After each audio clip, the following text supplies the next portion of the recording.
Hi అండి, welcome to Nagamani Reddy channel. ఈరోజు మీకు నేను చూపించాలనుకున్నది అందరికీ చిన్నపిల్లలకు ఉపయోగపడే మంచి కార్యక్రమం అండి. సరస్వతీదేవి కటాక్షం వల్ల పిల్లలందరికీ చక్కగా చదువుకొని మంచి వృత్తిలోకి వస్తూ ఉంటారు. ఒక్కొక్కరు సైంటిస్టులుగా, అలాగే కొందరు డాక్టర్స్గా, లాయర్స్గా, ఇలా రకరకాలైన వృత్తులతోటి ఎదిగే చిన్న పిల్లల్లో సృజనాత్మకతను పెంచడానికి మనకి జాతీయ దినోత్సవం ఫిబ్రవరి 28న సైన్స్ డే సివి రామన్ ఆయన ఎప్పటిని కనుక్కున్న సందర్భంగా జ్ఞాపకార్థంగా భారతదేశం మొత్తం మనం వైజ్ఞానిక ప్రదర్శన కూడా జాతీయ సైన్స్ దినోత్సవంగా చేసుకుంటూ ఉంటాం కదండి. మనం విద్యార్థుల్లో సృజనాత్మకతను వెలికి తీయడానికి, వారిలో ఆసక్తి పెంపొందించడానికి సైన్స్ ప్రదర్శనలు చాలా ఉపయోగపడతాయండి. ఇలాంటి సైన్స్ అనేది మన జీవితంలో చాలా దగ్గరగా ఉంటుంది. ప్రతి విషయం, ఇంటి విషయమే కాదు, బయటే కాదు, ఎక్కడ చూసినా సైన్స్ ఎంతో అభివృద్ధి చెందింది. పాత రోజుల్లో ఉన్నటువంటి విజ్ఞానానికి, ఇప్పుడు శాస్త్ర విజ్ఞానానికి హస్తిమతికాంతరం. మా చిన్నప్పుడైతే మేము ఈ సైన్స్ ఎగ్జిబిషన్స్ జరుగుతూ ఉంటే మా పల్లెటూరు నుంచి వచ్చి మేము ఒంగోలు అనే ఊర్లో ఒక ఏబిఎన్ కాలేజ్ అని ఉండేదండి, పెద్ద కాలేజీ. అక్కడ పెట్టేవాళ్ళు, ఏబిఎం స్కూల్ అని ఉండేది. అక్కడ సైన్స్ ఎగ్జిబిషన్ పెడితే మేమందరం వచ్చి చిన్నప్పుడు చక్కగా చూసి వెళ్తూ ఉండేవాళ్ళం అండి. ఆ రోజు ఉదయం పూట స్కూలు సెలవు పెట్టేస్తాం కదా, అందరమే చక్కగా బస్సులోనో ఒక వ్యాన్లోనో అలా తీసుకొని వచ్చేస్తారు మా టీచర్సు. సైన్స్ ఎగ్జిబిషన్ అంతా చూపించి అన్ని విషయాలను తెలియచెప్పిన తర్వాత, అప్పటి రోజుల్లో ఇంకా సినిమా పిచ్చి కూడా ఉండేది కదండి. అలాగా సినిమా చక్కగా ఒక మ్యాట్ని సినిమా చూసేసుకొని చక్కగా మా ఊరు వెళ్ళేవాళ్ళం అనమాట. కానీ ఇప్పుడు కాలంలో ఎన్నో శాస్త్ర విజ్ఞానం పెరిగిన తర్వాత ఎంతో విషయాలు పెరిగినాయి కదండి. ఈ పిల్లల్లో కూడా మనం ఈ సృజనాత్మకత పెంచడానికి మన సైన్స్ అనేది మన నిత్య జీవితంలో ఒకటైపోయింది.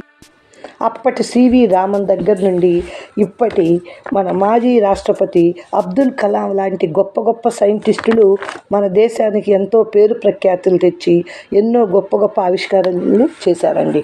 ఇలాంటి వాళ్ళని మనం పిల్లలకి ఆదర్శంగా తీసుకొని శాస్త్ర సాంకేతికంగా ఎంత అభివృద్ధి చెందిందో, వాళ్ళ భవిష్యత్తుకి ఎంత బంగారు బాటలు వేసుకోవచ్చో తెలియచెప్పాలి అంటే మన సౌరశక్తిని, సహజ వనరుల్ని ఎలా సద్వినియోగం చేసుకోవాలో, మన ఇంధన శక్తిని ఎలా మనం సౌరశక్తి ఉపయోగించుకుని ఇంధనాన్ని ఎలా జాగ్రత్తగా వాడుకోవచ్చో, ఇలాంటివన్నీ కూడా ఈ కమ్యూనికేషన్ స్కిల్స్ పెంపొందించుకునేలాగా ఇలాంటి సైన్స్ ఎగ్జిబిషన్స్ పిల్లలకి ఎంతో ఉపయోగపడతాయండి.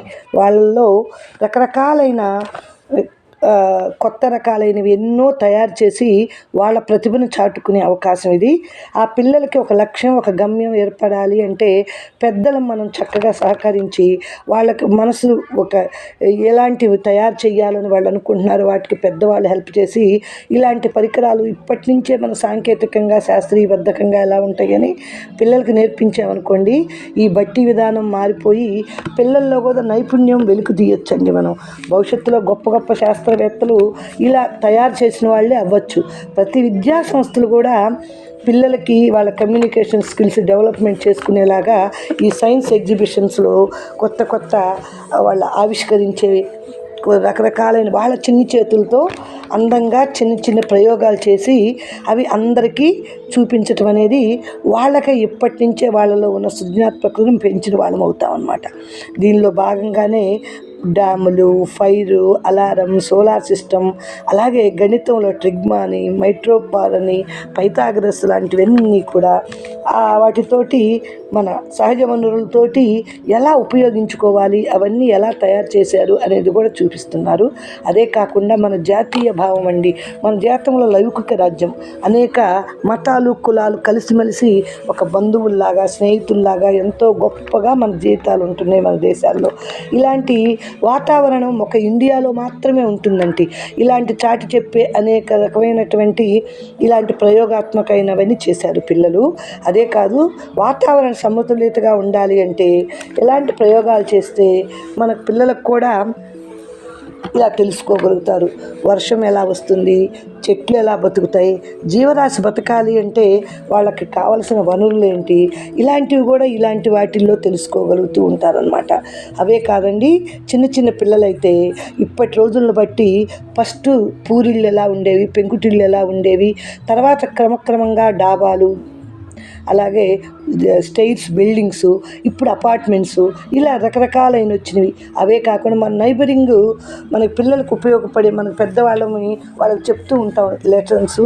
ఆ లెసన్స్లో పోస్ట్ ఆఫీసుల గురించి, ఫైర్ స్టేషన్స్ గురించి, కమ్యూనిటీ హాల్స్ గురించి, అలాగే మనకి హాస్పిటల్స్, పోలీస్ స్టేషన్స్, ఇలా నైబరింగ్ అన్ని పిల్లలకి ఏమేమి ఉంటాయి, వాటి వల్ల మనకేంటి అనేది కూడా నమూనాలు తయారు చేసుకొని రమ్మంటే వాళ్ళ ప్రతిభ, వాళ్ళ మేధాశక్తి వెలికి తీసి ఈ ప్రయోగాల్లో ప్రదర్శనలు చేస్తూ ఉంటారన్నమాట. 1930లోనే సివి రామన్ గారికి భౌతిక శాస్త్రంలో నోబెల్ బహుమతి సంపాదించారండి. ఆయన తయారు చేసిన వాటికి బహుమతులు వచ్చి అంత గొప్ప శాస్త్రవేత్తను మన దేశం కన్నది కాబట్టి ఆ జ్ఞాపకార్థంగానే మనము మన దేశంలో ఇలాంటి గొప్ప గొప్ప ఆవిష్కారాలు, ఇక్కడ గుండె పరికరం ఎలా పనిచేస్తుంది అనే ప్రయోగం చేసి చూపిస్తున్నారు. ఈ గుండెలో ఉండే నాళాలు, ధమనుల గురించి, సిరల గురించి, అలాగే మనకుండే 4 గదులు వాటి గురించి, అదే కాదు సాంకేతికంగానే కాకుండా రసాయనికాలు ఏమేమి కలిపితే ఏం ఫామ్ అవుతాయో అలాంటి ఫిజిక్స్, ఇలాంటివి కూడా మనకు అవసరమే. కాబట్టి పిల్లలందరూ అలాంటి ప్రయోగాలు అవి కూడా చేసి చూపించేశారనమాట. మన సైన్స్ని, టెక్నాలజీని చక్కగా అభివృద్ధి చేసింది ఎలాగా, పాత రోజుల్లో ఎలాగుండేది, ఇప్పుడు కాలాన్ని బట్టి ఎలా ఉందనే తెలుసుకోవడానికే ఇవన్నీ ప్రయోగాలు నేర్చుకున్నారనమాట.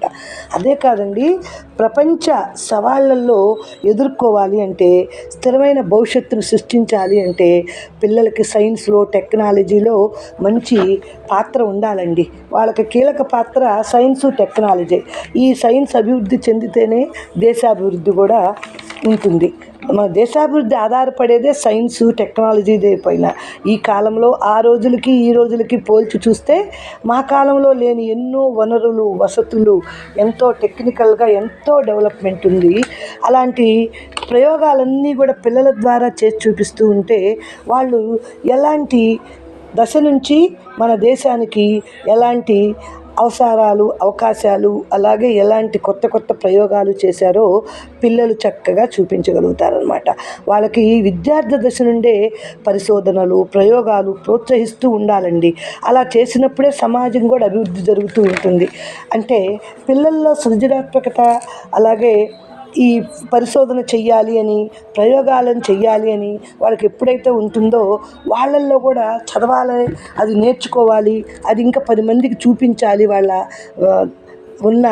వాళ్ళల్లో ఉన్న మేధాశక్తిని ఇంకొంతమందికి తెలియచెప్పాలి అనే ఉద్దేశంతో వాళ్ళు కూడా పెరుగుతారు. అలా వాళ్ళ చేసిన వాటినన్నిటినీ చక్కగా చూపించేసేసి మనకు కూడా కన్నుల విందు చేస్తారు. పిల్లల్లో ఉండే పెద్దల కన్నా ఎక్కువగా షార్ప్గా ఆలోచించే జ్ఞానం పిల్లలు ఎక్కువ ఉంటుందండి. పెద్దవాళ్ళం అనేక సమస్యలు, అనేక ఆలోచన విధానం వేరుగా ఉంటుంది. అదే పిల్లలు అనుకోండి, వాళ్ళ శక్తియుక్తులు, వాళ్ళు ఎలా ట్రిక్కులు, ఇలాంటివన్నీ కూడా ఇలా తయారు చేసి చూపించగలుగుతారనమాట. ఈ చదువుకునే రోజుల్లోనే, పాత రోజుల్లో అయితే మేము చదువుకునేటప్పుడు మంత్రాలు, మూఢనమ్మకాలు, చిన్న చిన్న పిల్లలకు పెళ్ళిళ్ళు, ఇలాంటివన్నీ ఉండేదండి. కానీ ఇవన్నీ మార్చి ఈ కాలంలో సైన్స్, టెక్నాలజీ రంగాల్లో వచ్చిన మార్పులతోటి చాలా వరకు మన సమాజంలో మార్పులు, చేర్పులు జరిగాయి. పిల్లల చదువుల విషయంలోనే కాదు, పెద్దల ఆలోచన విధానంలోనే కాదు. అప్పటి రోజులు మేము చదువుకునేటప్పుడు ఆడపిల్లలకు చదువులు ఎందుకు, కొంచెం చదువుకుంటే చాలు అనే ఉండేవాళ్ళు.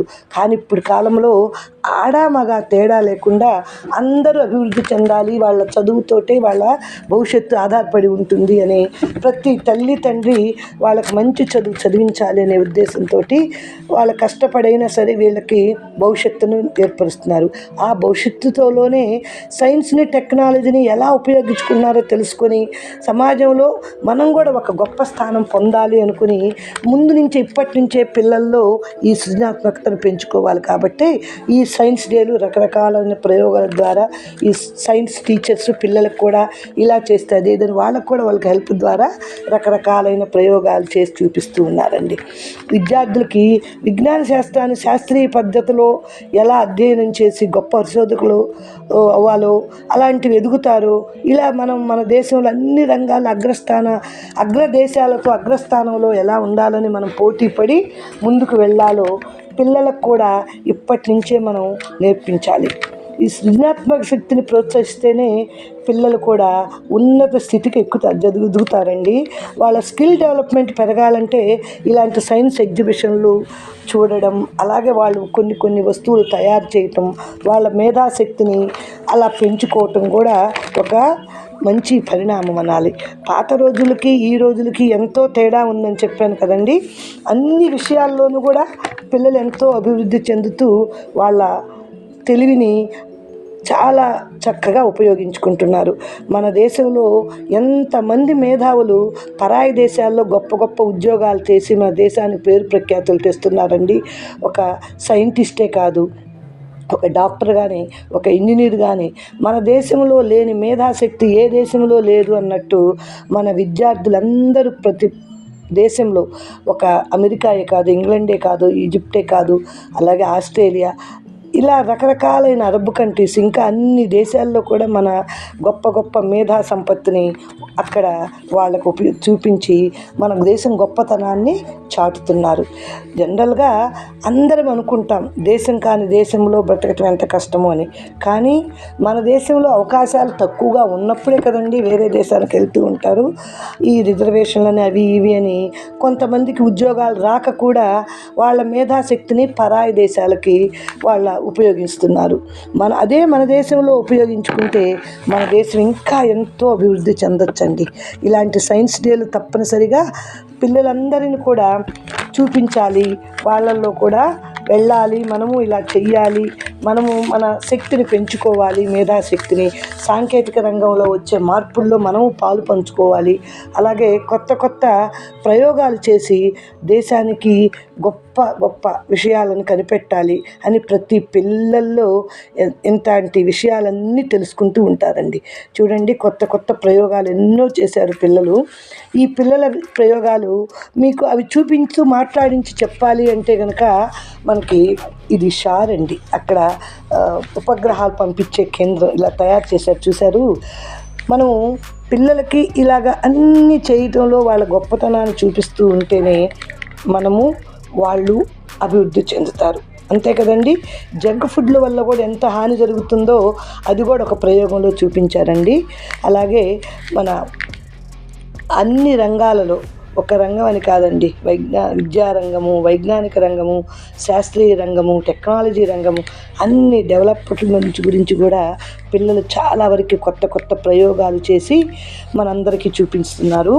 ఇవన్నీ కూడా మన ప్రతి పిల్లలకి చూపించి వాళ్ళ భవిష్యత్తులో ఇంకా కొత్త ప్రయోగాలు చేసి మన దేశానికి ఇంకా పేరు ప్రఖ్యాతులు తేవాలి అని మనం అందరం ఆశిస్తూ ఉంటాం. ప్రతి టీచరు ప్రతి స్టూడెంట్ని ఒక గొప్ప శాస్త్రవేత్తగాను, గొప్ప సైంటిస్ట్గాను, గొప్ప ఒక ఉన్నత స్థితికి చేరేలాగా చేయాలని కోరుకుంటూ ఉంటాం కదండి. ఇలాంటి ప్రయోగాలు తప్పకుండా మీరు కూడా ఒకసారి మన పిల్లల్లో ఎంకరేజ్ చేస్తూ తయారు చేయించి ఇలాంటివన్నీ ఒకసారి పిల్లలందరికీ కూడా చూపించండి. ఇలా చూపించినప్పుడే వాళ్ళకు కూడా వాళ్ళల్లో ఉన్న గొప్పతనం ఏదో బయటకు తేగలుగుతారనమాట. రకరకాలైనటువంటి ప్రయోగాలన్నీ చేశారు. ఇక్కడ మనము ఇవన్నీ కూడా నేను భాషలో నా మాటతో మాట్లాడాల్సి వచ్చింది. ఏంటంటే అక్కడ అందరూ చూస్తూ చెప్తూ ఉండడం వల్ల అదంతా గొడవగా ఉందే కనండి, క్లియర్గా ఏది వాళ్ళు చెప్పింది మనం వినడానికి వీలు కాకుండా ఉంది. అందుకే నాకు తెలిసిన భాషలో పిల్లలకి పెద్దలకి అర్థమయ్యే భాషలో చెప్పానండి. నమస్తే. నా ఛానల్ కొత్తగా చూస్తుంటే సబ్స్క్రైబ్ చేసుకుని బెల్ దగ్గర ఆల్ టచ్ చేయండి. మీ ఫ్రెండ్స్కి రిలేటివ్స్కి షేర్ చేయండి, లైక్ చేయండి.